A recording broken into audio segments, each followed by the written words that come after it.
दोस्तों स्वागत है आप सभी का क्लास 11th के दूसरे अध्याय के दूसरे लेक्चर में। और आज का जो हमारा टॉपिक है वो है मूल राशियां तथा मूल मात्रक। यानी कि आज हम जानेंगे कि मूल राशियां क्या होती हैं और मूल राशियां मुख्य रूप से कितने प्रकार की होती हैं। और अगर हम इसको मोटे तौर पर समझना चाहें तो जो मूल राशियां होती हैं वो ऐसी भौतिक राशियां होती हैं जो स्वतंत्र होती हैं, यानी कि इनको अगर दर्शाने के लिए किसी दूसरे राशि की आवश्यकता नहीं पड़ती। यानी कि ऐसी भौतिक राशियां जिनको दर्शाने के लिए, जिनको प्रकट करने के लिए किसी दूसरे भौतिक राशि की आवश्यकता ना पड़े, वो हमारी मूल राशि कहलाती है। जैसे कि उदाहरण के तौर पर हमारी लंबाई हो गई। लंबाई को मापने के लिए केवल मीटर यानी 1 मीटर की सहायता से हम पूरा लंबाई माप सकते हैं। इसके लिए किसी दूसरे चीज की, किसी दूसरे भौतिक राशि की आवश्यकता नहीं पड़ती। और यहीं पर अगर हम जैसे चाल की बात करें तो चाल को मापने के लिए हमारे पास 2 चीजों की आवश्यकता होगी। पहला एक समय और दूसरा हमारा जो होगा वो होगा दूरी। तो यहाँ पर क्या है, ये जो चाल है ये हमारा मूल राशि नहीं है, बल्कि यहाँ पर जो लंबाई है ये हमारी क्या है, मूल राशि। तो यहाँ पर क्या है कि हमने यहाँ पर हेडिंग डाल दिया है मूल राशियां तथा मूल मात्रक। और यहाँ पर हमने लिखा है वह भौतिक राशियां जिन्हें व्यक्त करने के लिए किसी अन्य भौतिक राशि की आवश्यकता ना पड़े, मूल भौतिक राशियां कहलाती हैं। इन राशियों के मात्रक को मूल मात्रक कहा जाता है। यानी कि यहाँ पर कहने का मतलब क्या हुआ कि ऐसी भौतिक राशियां जिनको प्रकट करने के लिए किसी अन्य भौतिक राशि की आवश्यकता ना पड़े, वो हमारी कहलाती हैं मूल राशियां। और इस मूल राशि, ये जो मूल राशियां होती हैं, इन्हीं मूल राशियों का जो मात्रक होता है वो हमारा कहलाता है मूल मात्रक। अब यहाँ पर मैं आप सभी को बताना चाहूंगा कि ये जो मूल राशियां होती हैं ये मुख्य रूप से 7 प्रकार की होती हैं। यानी कि अभी तक जो वैज्ञानिकों द्वारा बताया गया है कि जो मूल राशियां हैं वो अभी तक 7 मूल राशियां उपलब्ध हैं, जिनमें से यहाँ पर हमने यहाँ पर क्रम बाय क्रम यहाँ पर 7 को लिख दिया। पहला हमारा मूल राशि है लंबाई, जिसका जो मूल मात्रक है वो है मीटर और इसको हम स्मॉल एम से प्रकट करते हैं। उसके बाद में दूसरा जो मूल राशि है वो हमारा है द्रव्यमान, इसका जो मूल मात्रक है वो है किलोग्राम और इसको केजी से यहाँ पर हम डोनेट करते हैं। उसके बाद में तीसरे नंबर पर हमारा समय है, इसका जो मूल मात्रक है वो है सेकंड और इसको एस से प्रकट करते हैं। और चौथा जो हमारा है वो है ताप और इसका जो मूल मात्रक है वो है केल्विन और इसको के से यहाँ पर हम लिखते हैं। उसके बाद में यहाँ पर जो हमारा मूल मात्रक 5वां है वो है ज्योति तीव्रता और इसका जो मात्रक है वो है कैंडेला और इसको CD से यहाँ पर लिखते हैं। उसके बाद में यहाँ पर जो हमारा 6वां मूल मात्रक है वो है विद्युत धारा और विद्युत धारा का जो मात्रक होता है वो एम्पियर होता है और इसको ए से लिखते हैं। उसके बाद में यहाँ पर जो हमारा अगला मूल राशि है वो है पदार्थ की मात्रा और इसका जो मात्रक होता है वो होता है मोल, यानी कि इसको हम लिखते हैं मोल से। अब यहाँ पर मैं आप सभी को बताना चाहूंगा कि ये जो पदार्थ की मात्रा है, इस पदार्थ की मात्रा को मूल राशि की संज्ञा में 1971 ईस्वी के पहले नहीं लिया जाता था। 1971 ईस्वी में क्या हुआ कि इस पदार्थ की मात्रा के लिए एक अंतरराष्ट्रीय बैठक या सम्मेलन हुआ और उसमें वैज्ञानिकों ने ये जो पदार्थ की मात्रा है इसको मूल राशि की संज्ञा दी और उन्होंने इसका एक मात्रक दिया, मूल मात्रक दिया, जिसको मोल कहते हैं। यहाँ पर हमने लिख दिया है कि सन 1971 ईस्वी में पदार्थ की मात्रा को अंतरराष्ट्रीय सम्मेलन करके मूल राशियों में सम्मिलित किया गया तथा इसका मूल मात्रक मोल का नाम दिया गया। तो ये हमारा हो गया इतनी सारी बात। अब हम क्या करेंगे कि जितनी भी मूल राशियां हैं, यानी कि जो 7 मूल राशियां हैं, इन 7 मूल राशियों के मानक यानी मानक मात्रक को यहाँ पर हम जानेंगे। तो दोस्तों अगर हम यहाँ पर मूल मात्रक की बात करें तो मूल मात्रक में हमने सबसे पहले यहाँ पर लिखा मानक मीटर, यानी मानक मीटर के बारे में सबसे पहले जानेंगे।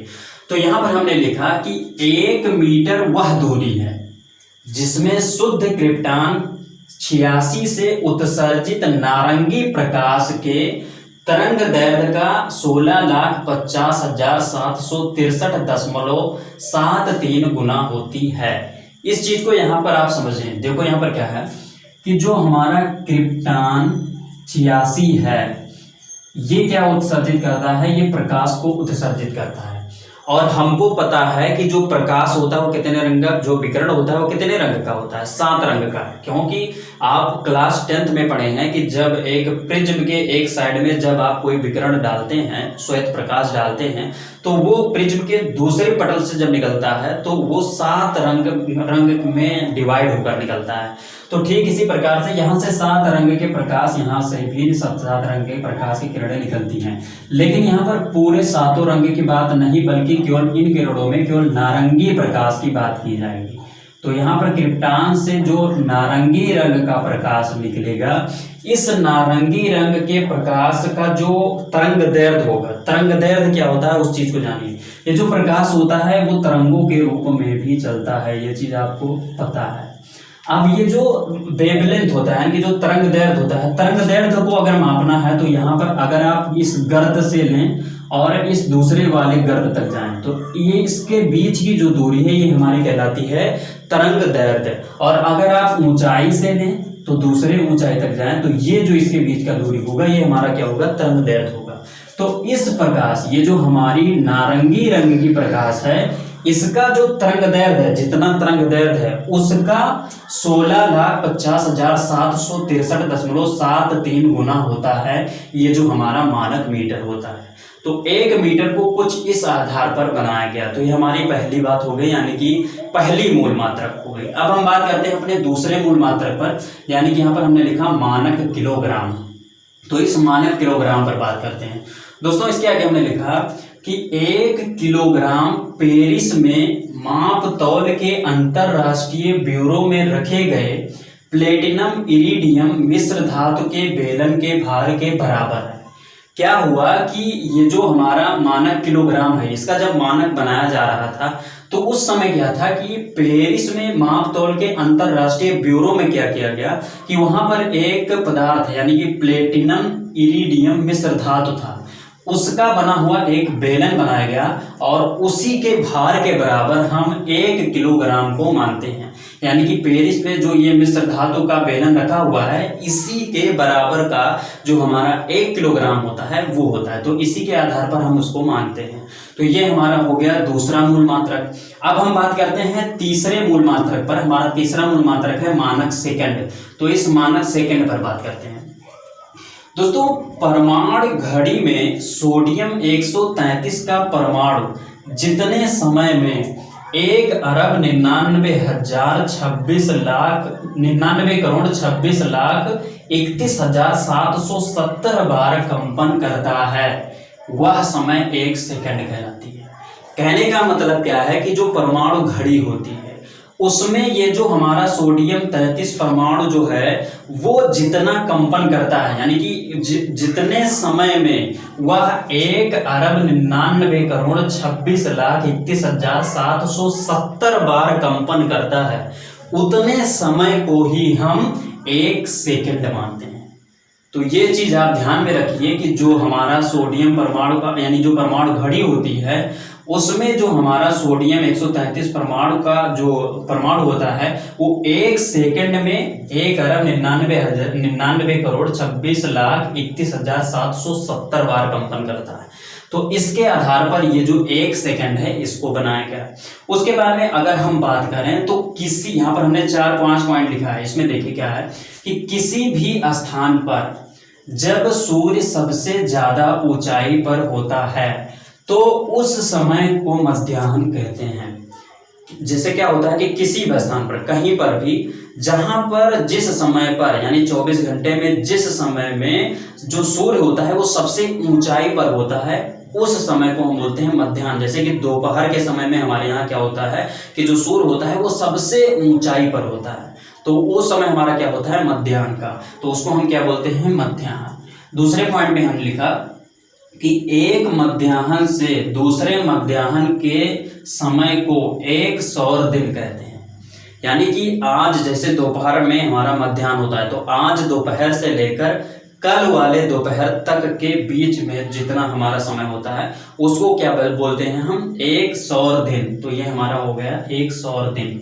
उसके बाद में आप यहाँ पर देखिए कि 1 सौर दिन में 24 घंटे होते हैं, अर्थात यहाँ पर 86,400 सेकेंड होते हैं, यानी कि एक सौर दिन में 24 घंटे होते हैं, और अगर इसको सेकंड में बदले तो हमारा होता है 86,400 सेकंड। तो ये बात हो गया। अब हम आते हैं अपने चौथे बात पर। चौथे हमने यहाँ पर लिखा है, पृथ्वी एक सौर दिवस में अपने अक्ष पर एक बार चक्कर लगाती है। यानी कि पूरे एक सौर दिवस में, यानी कि 24 घंटे में जो पृथ्वी होती है वो अपने अक्ष पर एक बार चक्कर लगाती है, और इसी के चक्कर की वजह से कहीं पर दिन होता है, कहीं पर रात होता है, कहीं पर सुबह होता है, कहीं पर शाम होता है। तो ये आपका हो गया 4 पॉइंट इस मानक सेकंड से। तो ये इतनी बात हो गई। अब हम बात करते हैं मानक एम्पियर के बारे में। तो इसके बारे में यहाँ पर हमने लिखा कि 1 एम्पियर विद्युत धारा वह धारा है जो 1 मीटर की दूरी पर स्थित अनंत लंबाई के 2 समांतर तारों में प्रवाहित होने पर उसके प्रति मीटर लंबाई में 2 × 10⁻⁷ न्यूटन का बल उत्पन्न करती है। इस चीज को यहाँ पर समझिए। जैसे यहाँ पर कहने का मतलब है कि यहाँ पर 2 अनंत लंबाई के तार हैं,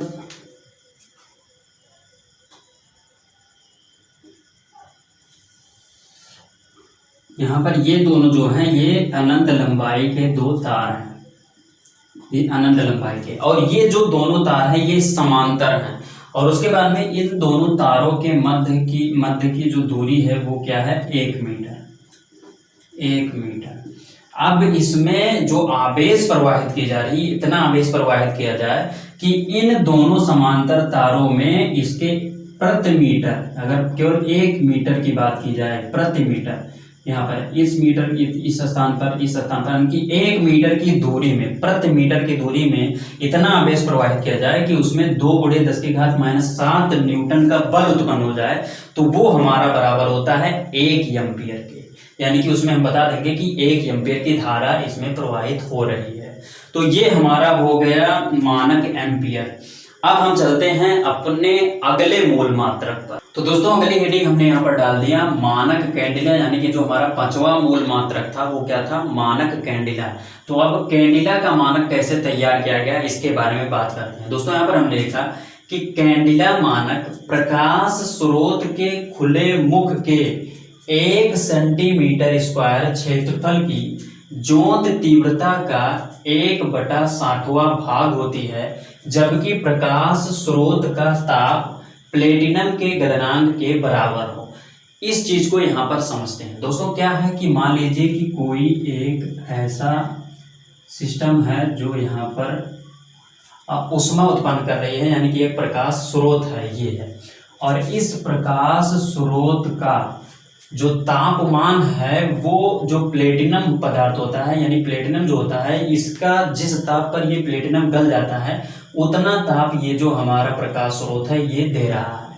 अब यहाँ पर क्या है कि इस प्रकाश स्रोत के 1 सेंटीमीटर स्क्वायर, यानी कि 1 सेंटीमीटर स्क्वायर क्षेत्रफल जो जितना भी इसका होगा, उसी क्षेत्रफल की केवल माप की जाएगी, यानी उसी क्षेत्रफल में जितना उसकी ज्योत तीव्रता होगी, यानी कि जितना उसकी यहाँ पर, यानी कि जो 1 सेंटीमीटर स्क्वायर क्षेत्रफल होगा इस जो पूरा ये हमारा प्रकाशिक स्रोत है उसके 1 सेंटीमीटर स्क्वायर क्षेत्रफल में के बीच का जो ज्योत तीव्रता होगी उसका 1/60वां भाग होता है हमारा एक कैंडिला।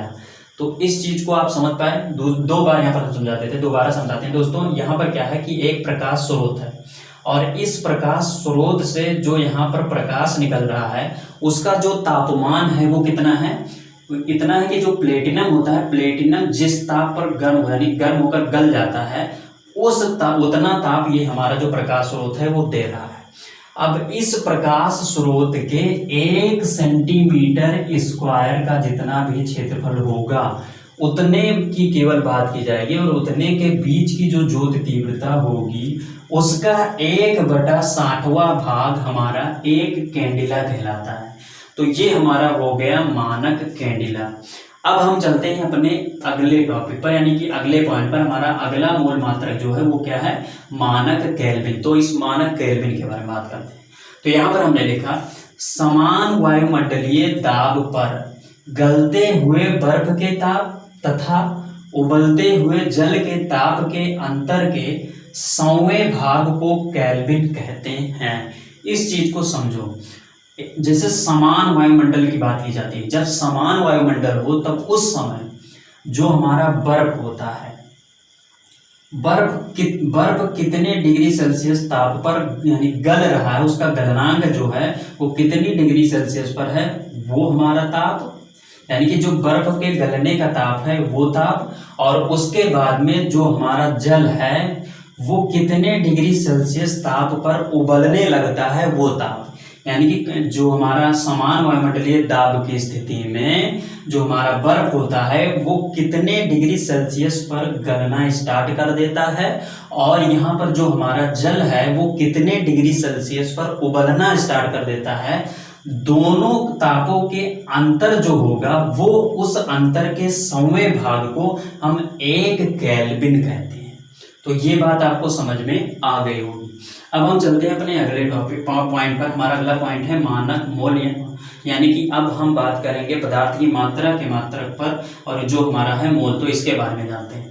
दोस्तों, 1 मोल किसी पदार्थ की वह मात्रा है जिसमें उस पदार्थ के अवयवों की संख्या कार्बन 12 के 0.012 किलोग्राम के परमाणुओं की संख्या के बराबर हो। कहने का मतलब क्या है कि 1 मोल किसी पदार्थ की वह मात्रा है, यानी कि कोई एक पदार्थ है, ठीक, ये एक पदार्थ है जिसमें उस पदार्थ के अवयव, यानी कि ये छोटे छोटे अवयवों से मिलकर बना है, ये जो हमारा पदार्थ है ये छोटे छोटे अवयवों से मिलकर बना है। अवयवों की संख्या, ये अब ये जो हमारा पदार्थ है ये कितने छोटे छोटे अवयवों से मिलकर बना है उसकी बात अभी आगे कर रहे हैं। संख्या कार्बन 12 के 0.012 किलोग्राम के परमाणुओं की संख्या के बराबर होती है। यानी कि जो कार्बन 12 होता है, कार्बन 12 में जितने अणु होंगे 0.012 किलोग्राम के, उतने अणु के बराबर जो हमारा होता है वो क्या होता है, 1 मोल। यानी कि जो हमारा एक पदार्थ है, इस पदार्थ में जो अणुओं की संख्या है, इन अणुओं की संख्या कार्बन 12 के 0.012 किलोग्राम के परमाणु की संख्या के बराबर होते हैं। तो ये आपका हो गया मानक मोल। तो आज का वीडियो बस यहीं तक दोस्तों। उम्मीद करता हूँ ये छोटी सी वीडियो आप सभी को अच्छी लगी होगी। वीडियो अच्छी लगी तो वीडियो को लाइक कीजिए, और दोस्तों यदि आप नए हैं हमारे चैनल पर तो चैनल को सब्सक्राइब करके प्रेस कर दीजिए बेल आइकन को, जिससे कि आपको नए वीडियो का अपडेट मिलता रहे। तो दोस्तों बस यहीं पर दीजिए इजाजत। जय हिंद, वंदे मातरम।